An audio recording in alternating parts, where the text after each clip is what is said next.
Students, welcome to another video of most important questions for CBSE board exam. इस series में हम CBSE board exam के important questions discuss कर रहे हैं। So this is another question from development chapter economics book. Economic books के first chapter development का एक क्वेश्चन है। What is the main norm use by the World Bank in classifying different countries as rich and poor countries? What are the restrictions of such norms? World Bank जो countries को rich and poor, या ये कहें कि आपके NCERT में given है, high income, low income and middle income countries में क्लासिफाई करता है, तो उसका क्या क्राइटेरिया है और इस क्राइटेरिया के क्या रेस्ट्रिक्शंस हैं। तो वर्ल्ड बैंक का डिफरेंट कंट्रीज़ को क्लासिफाई करने का जो मेन मेथड है, वो मेन मेथड है उनकी पर कैपिटा इनकम।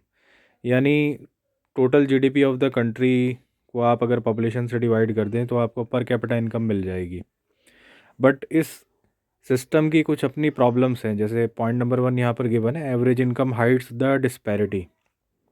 जो एवरेज इनकम हमें किसी कंट्री की कैलकुलेट करने के बाद वैल्यू मिलती है, वो उस कंट्री में पुअर एंड रिच लोगों की इनकम को हाइड कर देती है। मतलब हम ये नहीं आइडेंटिफाई कर सकते कि कितने लोग रिच हैं टोटल पॉपुलेशन के कंपैरिजन में। हो सकता है उस कंट्री में बहुत ज़्यादा लोग रिच हों या बहुत कम लोग रिच हों।